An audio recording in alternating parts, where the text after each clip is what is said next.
Contoh Maryam, Isa bin Maryam disebut jelas-jelas nama Maryam, tapi ya Maryam itu nggak yang lain dan nggak akan terjadi lagi. Dan nama-nama Nabi Nuh, Ibrahim dan semuanya. Yang di Fir'aun nama asli bukan? Bukan, dia gelar. Fir'aun pada zaman Musa siapa? Ramses, kan gitu kan? Ramses IV. Maka akan ada Fir'aun baru. Ini rahasianya nih. Kenapa Allah menggunakan bukan nama asli tapi nama julukan? Berarti akan ada orang yang memiliki sifat yang sama di masa yang akan datang. Tabbat yada adi lahabin wa tab. Berarti dan serta Abu Lahab akan ada Abu Lahab baru. Orang yang selalu membenci Nabi sampai kapanpun selalu menyebar bohong. Nah, ada nggak setelah Rasulullah meninggal orang kayak gini? Banyak. Nah, kalau ada orang benci sama ulama, benci ustaz, bisa salahin dulu. Nah, itu reinkarnasi dari itu. Paham ya? Jadi Abu Lahab ini Allah nggak sembarang apa menggunakan kata. Ya, nama asli kan Abu Uzza. Kenapa Allah nggak bilang nama Abu Uzza aja? Berarti ini akan ada Abu Lahab. Ini Allah ngasih. Kalau memang ini dikhususkan buat Abu Lahab itu, ya Abu Lahab itu. Tabbat yada adi lahabi wa tab. Di sini ada kata yada. Yada artinya apa? Tangan. Apakah yang celaka tangannya doang? Kakinya enggak loh. Benar nggak? Kakinya enggak, kepala enggak, tangan doang. Nah, kenapa Allah menggunakan kata tangan? Hampir mayoritas aktivitas manusia itu dilakukan oleh tangan. Kalau tangan orang udah lumpuh, bisa beraktivitas. Bisa, cuma nggak maksimal. Sumber kekuatan dari tangan besi kan gitu kan? Orang kan nggak punya tangan. Nah, artinya apa? Kata yada di sini arti kekuatan. Maka binasalah kekuatan atau kemampuan Abu Lahab. Gunakan kata yadul, bukan anfus, bukan dirinya, tapi dapat yada adil lalu sudah menggunakan kata itu diakhiri dengan kata tabak di belakang. Celakalah, binasalah tangan Abu Lahab dan benar-benar binasa, pasti binasa. Di sini menggunakan kalimat ilman artinya telah terjadi. Walaupun belum terjadi kejadian, tapi ini sudah ditetapkan. Kalau ada bahasa Arab menggunakan fi'il madi atau masa datang sementara itu belum kejadian, berarti itu menunjukkan kepastian hukum bahwa pasti akan terjadi. Contoh begini, man fariha bidukhuli Ramadan, man qama Ramadana imanan wa ihtisaban ghufira lahu ma taqaddama min dhanbi. Barang siapa yang mendirikan qiyamul lail pada Ramadan, puasa pada bulan Ramadan, maka diampuni dosanya. Belum puasa nih. Atau paling gampang kita pakai man fariha bidukhuli Ramadan haramallahu jasadu ala nar. Barang siapa yang gembira dengan datang Ramadan, haramallahu jasadu ala nar. Allah pastikan jasadnya dibebaskan dari neraka. Pertanyaan yang sudah dihisab belum? Belum. Kok sudah ada kata dibebaskan dari neraka? Nah, kata menggunakan firman di situ artinya menetapkan bahwa ini pasti akan dibebaskan. Lebih baik yang lain menggunakan firmadi atau kata kerja yang telah lampau tujuan untuk memastikan bahwa ini akan terjadi. Nah, kata tabak ini di sisi lain menggambarkan bahwa Al-Quran menceritakan hal-hal yang gaib. Kok gaib Ustaz? Ingat, apa sih gaib? Mas Bayu, gaib itu apa gaib? Orang yang beribadah, orang yang percaya pada yang gaib itu hantu. Oh, dengan kata gue bukan jauh dari hantu di dalam pergi pojok. Percaya dengan hal yang tidak bisa dijangkau dengan logika. Oke, ada lagi. Apa tuh guys? Hah? Apa yang nggak kelihatan pasti goib? Goib itu adalah kejadian apapun di masa yang akan datang itu goib. Selain yang tadi ya, selain hal-hal yang supaya tidak bisa dicerna oleh panca indera itu goib. Sesuatu yang nggak bisa dicerna oleh panca indera itu goib. Contohnya apa? Yaitu bangsa setan, merdi, susuk ngesot, atau hal yang berkaitan dengan klinik. Nah, di dalam Islam itu nggak cuma itu. Goib itu adalah sesuatu kejadian yang akan datang, itu namanya goib. Ya saya tanya Pak Anton, nanti Pak Anton sholat pulang dari musola pakai sendal jam berapa? Tadi. Nah itu goib namanya. Ntar si Mufti istrinya siapa namanya? Nah itu goib.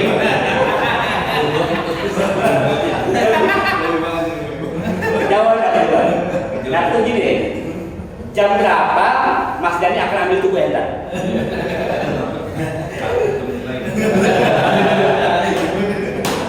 Itu goib ya. Jadi goib itu bukan hanya sesuatu yang klinik, yang sifatnya mistis. Goib itu adalah sesuatu kejadian akan datang dengan goib. Maka Al-Quran mengatakan orang yang beriman adalah orang yang percaya pada yang goib. Artinya dia percaya akan ketentuan Allah. Karena kita selalu mengartikan, wah Allah saya tahu lu beriman, bukan itu Pak. Ketika Bapak nggak yakin dengan apa yang terjadi akan datang, Bapak udah nggak iman. Maka dikatakan orang bijak pernah ngomong begini, untuk menghina Tuhan nggak perlu ada hijab Al-Quran. Ketika Anda yakin besok ini bisa dapat makan, Anda sudah kufur. Itu menghina Tuhan. Pokoknya gitu, kan Tuhan mampu memberi rezeki. Emang kalau lo kan masih sengsara, belum tentu. Bisa jadi setelah nikah malah makin. Kan dia bilang nikah lah kalau pengen kaya. Nikah deh. Jadi iman pada yang itu sesuatu yang akan datang namanya goib. Odol, odal. Saya bilang tadi Pak, kau nanti kalau di musola pakai sendal jam berapa? Bapak nanti bangun jam berapa tahu nggak? Jadi kejadian yang akan datang itu namanya goib. Nah ayat ini tabat tiada adil watan. Allah sudah menetapkan kejadian bahwa nanti si siapa Abu Jahal bakal celaka. Ini makanya termasuk kita goib. Paham ya? Yang paling kita bisa tebak ada prediksi. Wah, saya terbang bangun jam 3 yakin. Emang Bapak nanti pulang begini ngomong apa tahu? Kita Bapak ke WC tahu nggak? Jadi apapun yang kejadian akan datang itu goib. Saya rasa jam berapa lagi itu pun goib Pak. Jadi apapun kejadian yang akan datang itu namanya goib. Nah, tabat yada ini adalah surat menceritakan tentang sesuatu yang goib. Gunakan kata yada. Yada ini artinya tangan. Tangan itu maksudnya adalah kekuatan. Ya. Tabat yada adillah watan. Katakan Abu Lahab itu tadi saya katakan bahwa ini bukan nama asli, nama. Tabat yada adillah watan. Ma'akna anhu ma'aluhu wa makasar. Ma'akna tidak ada manfaat, tidak ada gunanya. Ma'akna anhu ma'aluhu wa makasar. Apa yang dia lakukan dan harta-hartanya. Makanya gini Pak, ketika Abu Lahab ini sakit, kan mendengar kan dipukul, kena kusta, lepra kan, dia berobat nih, panggil semua tabib, semua dukun panggil, nggak sembuh. Habis hartanya buat dia berobat, nggak ada manfaat. Ma'akna anhu malu pemaksa. Dia udah kejadian belum? Ayat ini turun. Abu Lahab sakit belum? Belum.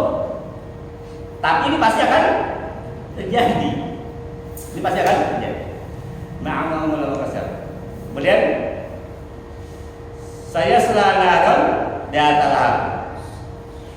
Apa sih itu artinya?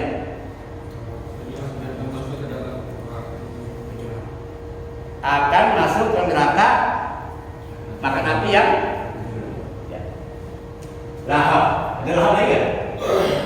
Ya kan? Jadi lahap ini adalah itu kan api. Lahap itu Pak, api yang berkobar. Saking kobarannya besar itu sampai udah nggak ada asapnya. Kalau Bapak lihat kebakaran ada kepulan hitam, tiba-tiba belum itu panas. Tapi kalau api yang berkobar udah nggak ada asapnya itu saking panasnya. Lahap itu artinya api yang berkobar. Baik. Abu Lahab itu ketika dia tadi di Bukit Sofa dengerin Rasulullah menyampaikan bahwa dia Rasulullah dan dia beriman, kan pulang, habis pulang dan dapat apa turun ayat. Abu Lahab nggak tahu kalau ayat itu turun, dikasih sedikit, nggak tahu kalau ayat itu turun. Tapi ada orang kafir Quraisy menyampaikan ke istrinya bahwa tadi begitu Abu Lahab pulang, kata Muhammad membawahi. Apa bunyinya? Kayak gini. Nah, singkat-singkat ketemulah nih Abu Jamil, istrinya Abu Lahab nemuin. Bang, lu tahu nggak bang? Apa? Muhammad udah kata-katain kita. Katain gimana? Jadi tadi setelah abang pergi dari sono, katanya turun ayat tuh. Hanya Muhammad ngomong, kata kita dijajakin. Jadi gimana? Tabat yada Abi Lahab ma'akman umaruhu wa ma'kasar. Saya selana menjatalah wa ma'abu hamalat khatab fi jidiyah hablum min masad. Jadi Abu Lahab saya dikabari bahwa dia nanti akan begini. Apa kata Abu Lahab? Kurang ajar. Apa dia bilang? Kurang ajar, pernah sama geledek gitu kalau gitu mah ya. Kan pernah kan? Sebenarnya kalau andaikan, tapi di kehendak Allah, benar itu. Andaikan Abu Lahab itu percaya, paling nggak pura-pura percaya deh gitu. Di tengah kerasulan Muhammad, ya kalau itu percaya deh. Mungkin ini akan terhindar Pak. Untuk membuktikan omongan Muhammad nggak benar, kan gitu kan? Tapi emang udah kodar Allah. Untuk membuktikan ayat ini benar, ya Allah tutup hatinya. Seperti Al-Baqarah bilang di qulubihim maradun fazadahumullah marad. Di hati sudah penyakit, makin benci, makin tambah penyakit. Orang kalau sakit hati, Pak, itu susah obatin. Kecuali dia tobat Allah. Nah, begitu dengan ayat ini, justru ayat ini dibacakan ke Abu Lahab oleh bininya sendiri yang bacain. Wah, Ramadan tinggal. Makin panas. Malah di kompak-kompak lo bininya, di kompak-kompak.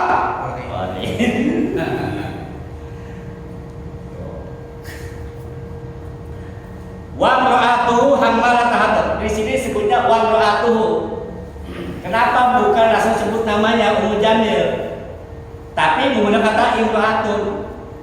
Dan perempuannya sama kepada Abu Lahab, tidak menggunakan nama asli. Artinya akan ada Ummu Jamil baru setelah istri Abu Lahab. Yang kerjanya tuh menyebar fitnah, hoax, tiup sono, tiup sini, ngompol-ngompolin laki. Enggak saya ngomong Quran. Salah mau percaya Quran. Karena kembali lagi Pak, banyak laki-laki jatuh karena istri. Juga banyak laki-laki naik karena makanya di balik laki hebat terdapat wanita yang hebat pula. Soekarno hebat di belakang dia. Dan Muhammad kenapa bisa hebat di belakang dia? Maka bilang sama perempuan itu, kalau pengen apa punya laki kayak Muhammad tuh kayak Khadijah dong. Kan gitu. Kata Rasulullah al-mar'atu imanul billah. Wanita itu adalah tiang negara. Apabila tiangnya benar maka negara benar. Tapi kalau tiangnya bengkok, doyong, ya negara. Tergantung perempuan. Karena sekali lagi saya bilang banyak laki-laki jatuh karena perempuan. Tapi nggak sedikit orang yang jatuh karena perempuan. Lihat peran ibu, perempuan. Imam Bukhari lahir dalam kondisi buta. Kita lihat peran seorang ibu. Imam Bukhari itu lahir buta, tapi dia punya kelebihan, jaga luar biasa. Nah sampai ibunya ini kontang-panting minta salam ke sini, doa sini supaya anaknya bisa lihat, supaya anaknya bisa. Kita karena doa ibunya luar biasa sedemikian rupa, ikhlas dan sebagainya, singkat cerita begitu bangun tidur Imam Bukhari kecil bisa melihat. Begitu dia bisa melihat, maka matanya digunakan untuk baca Quran dan hadis. Dia Quran. Itu karena usaha seorang perempuan. Siapa? Ibunya. Imam Syafi'i bersama lahir dalam kondisi yatim, dibesarkan oleh ibunya. Asli didikan ibunya usia 7 tahun Imam Syafi'i hafal Quran. 7 tahun Imam Syafi'i hafal Quran. Kita Quran baca meledak-meleduk, nyala-nyalain dia. Siapa lu? Imam Syafi'i, bapaknya Imam Syafi'i itu, dia kalau baca buku ini harus ditutup. Karena kalau nggak tutup, ini apa? Imam Syafi'i itu kalau baca itu kayak scan. Dan itu bisa nggak? Bisa. Itu terbukti. Di cerita sedikit ini om direktur ya. Gus Dur, tahu nggak? Gus Dur, kenal mana? Gus Dur itu dia dikenal oleh orang yang buta, nggak bisa melihat. Suatu saat ada orang itu kirim surat ke dia, ke istana, dia jadi presiden. Di surat begini doang pak. Surat yang isinya sekian lembar, gitu sama dia. Scan doang. Bercanda. Bisa putih isi suratnya, benar. Itu salah satu kelebihan. Dan kelebihan itu pernah dimiliki oleh Imam Syafi'i. Itulah Allah kalau sudah sayang, penglihatan Allah itu diberikan kepada orang-orang yang dipilih. Karena doa siapa? Ibu Imam Syafi'i. Imam sendiri yang terbaru. Ketika ada datang tamu itu kan, tamu, akhirnya apa? Makanan disiramin kotoran, pasir. Apa kata ibunya? Aduh ganteng, semoga kau jadi imam masjid. Gitu. Doa ibu pak. Coba kalau gini kita bentuk. Akhirnya benar imam sudah jadi imam masjid. Makanya hati-hati dengan doa. Dan berapa banyak orang yang jatuh karena perempuan? Jatuh karena Napoleon Bonaparte, kan gitu kan? Jatuh karena perempuan. Julius Caesar jatuh karena banyak kasus-kasus terjadi, ya. Maka pentingnya orang perempuan itu, wanita atau amalan atau istri ini justru yang membawa kayu bakar. Wa muratuhu hamalat al-hatab. Hamalat al-hatab itu artinya pembawa kayu bakar. Hatab itu diartikan juga fitnah. Karena apa? Ummu Jamil itu kerjanya juga fitnah sono, fitnah sini, sono sini. Gosip sono gosip ini kerjanya yang bisa Pak Ummu Jamil selalu menjelek-jelekan Nabi Muhammad. Ya, menjelek Nabi Muhammad. Fi jidiyah hablum min masad, di mana di lehernya itu terdapat kalung dari salam. Ini maksudnya begini. Jadi kata jid itu artinya leher wanita, ya, yang sangat bagus, yang selalu dikalungi dengan perhiasan. Nah, tapi di ayat ini Allah bilang bahwa apa? Nanti kalung itu dari masad. Masad itu semacam tali untuk ikat, tali yang kuat. Kalau apa? Ya. Tahu kalau kayak tambang itu dari kolam apa? Rotan apa namanya? tambang dadung tuh kan, tambang kapal tuh. Ya tuh jadi buat ikat tuh Pak. Kayak rotan apa sih? Jadi masa itu adalah jenis pohon yang di Yaman itu untuk ikat. Nah itu nanti akan jadi kalung. Nah dalam penafsiran lain dikatakan bahwa hamalatul hatta fi jidah Abdul ini bahwa nanti itu istrinya akan diikat lehernya dengan kalung dari besi dari api neraka itu sepanjang 70 hasta. Dia selalu membetok ke pinggir jurang. Kalau betul pinggir jurang. Ini apa? Karena selalu menyebar fitnah dan selalu membantu suaminya dalam mengusir Rasulullah. Hikmah dari ayat ini adalah bahwa Allah ingin menegaskan kepada kita bahwa orang-orang yang memiliki sikap permusuhan kepada orang-orang yang membawa firman-Nya, membawa kalamnya, membawa dohinya, itu pasti Allah nanti akan bertindak. Sudah banyak kejadian yang di kita saja, berapa banyak orang yang membahas kita mati kualat. Kenapa? Karena menyakiti para ulama. Ingat, darah ulama itu beracun. Pak, racun itu Pak,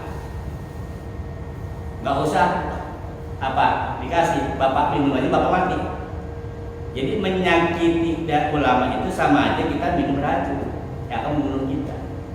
Jadi jangan coba-coba ulama. Ini dia ulama ya. Ulama itu harus punya dua. Kita tahan nih, mana ulama mana bukan. Ulama harus punya dua sifat. Kalau nggak ada dua ini bukan ulama namanya. Pertama yang ulama itu dia jelas memiliki ilmu yang mumpuni. Kalau orang baru punya ilmu seperti ilmuwan atau alim, belum dikatakan ulama. Ada profesor, doktor, gitu kan. Ada ustadz bla bla bla. Yang pertama. Yang kedua ulama itu yahsya. Innama yahsyallahu min ibadihil ulama. Jadi dikatakan ulama itu adalah orang pertama dia punya ilmu yang cukup. Yang kedua dia takutnya lebih besar kepada Allah.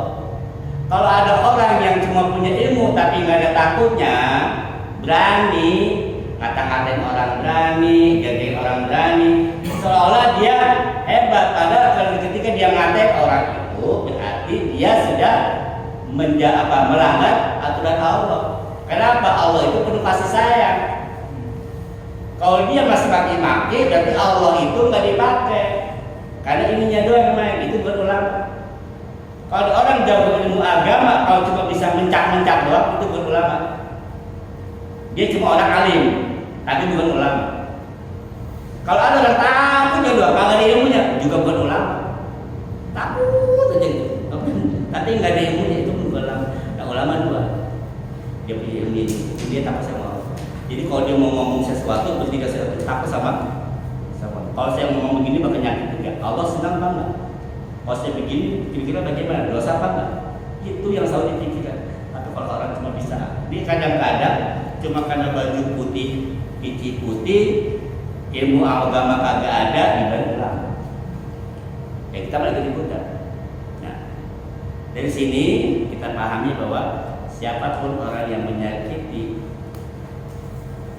orang-orang di Allah atau kasih Allah itu pasti akan dapat balasan. Yang kedua, pelajaran buat kita, jangan sampai kita jadi Abdullah yang mana. Ya, yang terjadi cuma buat mencelakakan, maki-maki dan sebagainya. Kemudian peringatan juga buat kita, semoga istri kita itu bukan malah menjadi bahan bakar kita di neraka. Tergantung kitanya. Ingat, kita adalah suami. Surga nerakanya istri dari tangan kita. Makanya kan namanya ku anfusakum wa ahlikum. Nah, jadi kita itu selamat itu. Sampai kita baru keluarga kita. Jangan sampai kita selamat, tiba-tiba nanti istri kita disuruh menjerumuskan kita ke dalam neraka. Di sini teman-teman. Ya. Ali. Bukan Al. Ahli Imran, keluarga Imran. Lagi, cukup ya. Jadi saya nggak bahas rinci Pak. Kalau saya bahas rinci lagi lama lagi.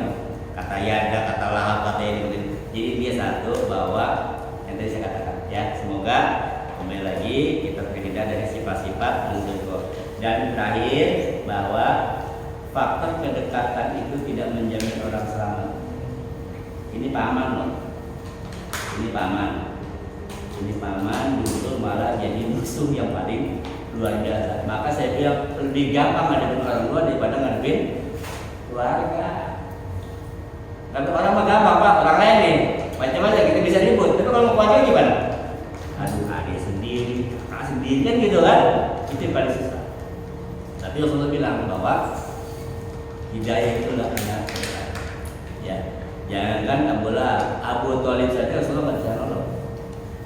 Abu Thalib yang sedang merawat Rasul dari kita sampai besar. Ketika Rasulullah nangis, Abu Thalib udah sekarat nih, minta supaya syahadat, tapi enggak. Turun ayat, innaka la tahdi man ahbabta, innallaha yahdi man yasha. Kamu tuh nggak bisa kasih hidayah kepada orang yang kamu cintai sekalipun, kamu sayangi sekalipun. Allah lah Maha Pemberi petunjuk. Allah Maha Pemberi siapa yang dia mau. Makanya Pak, walaupun saya mau begini, saya mau ngajar aja. Masalah orang mau benar mau kagak terserah. Tugas saya adalah basyirah wa nadhirah. Kan Rasulullah gitu kan. Saya ini basyirah wa nadhirah. Saya cuma nyampe kabar baik dan kabar buruk. Masa jaya Allah yang punya. Ya, sama kita mah ngaji aja.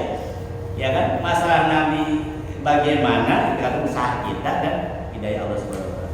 Mudah-mudahan hidayah yang kita sudah dapatkan itu Allah pertahankan. Makanya hidayah itu paling mahal.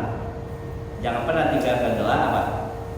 Rabbana la tuzigh qulubana ba'da idh hadaytana wa hab lana min ladunka rahmah innaka antal wahhab. Ya Allah, Rabbana la tuzigh qulubana, jangan kau cabut dari hati kami apa? Hidayah. Rabbana la tuzigh qulubana ba'da idh hadaytana. Jangan kau cabut hidayah sudah kau tandakan pada. Dulu aku tukang mabuk, tukang market orang, tukang judi segala macam. Kau sudah kasih hidayah, jangan cabut. Itu paling mahal. Maka banyak-banyak kita baca itu. Kenapa? Jangan sampai kita mati dalam kondisi hidayah sedang. Karena yang mampu hidayah cuma Allah. Rabbana la tuzigh qulubana ba'da idh hadaytana wa hab lana min ladunka rahmah innaka antal wahhab. Itulah doa-doa yang terkenal di kalangan jin. Nah, saya cara gitu. Itu bangsa jin Pak, itu senang baca doa itu. Dah nanti bahas.